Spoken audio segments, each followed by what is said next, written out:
What makes interviewing challenging is you have to simultaneously listen to your subject, think of your next question, and be fully present and engaged in the conversation. So when you ask a question, you've got to actually listen and hear what you're being told. I can't tell you how many times I've watched back an interview and thought, wow, that was a really interesting comment. I wish I'd asked, such and such next. The only way you're going to avoid that is by actually listening. So how do you ask the right questions? Now, I will have a list of written questions, and this will start as a document just absolutely crammed full of every thought and question that I can think of.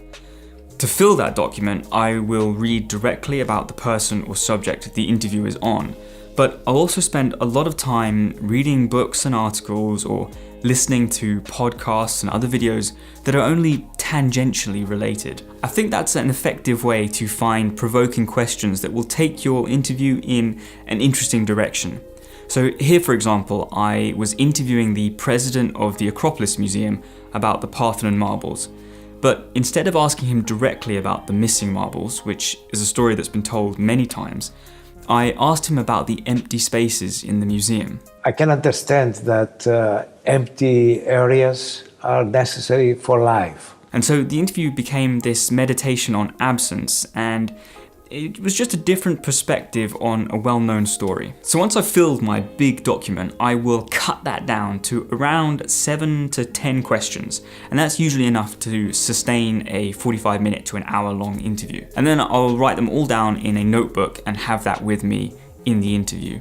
I find writing them down is what really commits them to memory. Typing it out isn't quite enough, but I think that's probably just a personal thing for me. These 7 to 10 killer questions only come from research.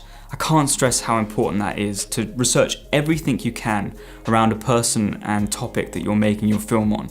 The interview is where you want to dig deeper on the thoughts, feelings, and motivations behind your subject, not where you want to find out basic stuff. Also, if the person is giving you their time, it's only right that you spend the time to know them inside out. So in the interview, I'll open with a comment or question about something I've read or researched. But often after that, my next question will usually come naturally out of the conversation and not from my pre-written list. This comes back to what I said in part 1. Be curious, be genuinely engaged, and let your research guide your questions. If a line of conversation feels like it's running dry, then I'll return to my list. Or maybe one of my written questions will naturally come up and I'll ask it then. But I don't feel constrained to go one by one through my questioning. I might do another video on editing interviews because part of the edit happens when you're asking the questions.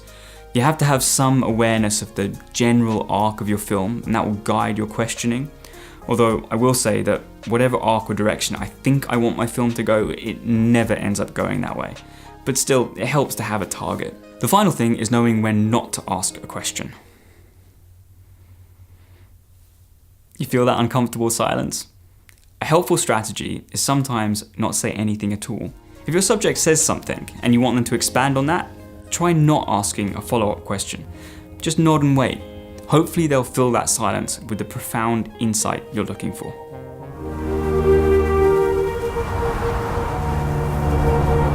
This crisis is very complex. It's not only Greek, it's a general crisis.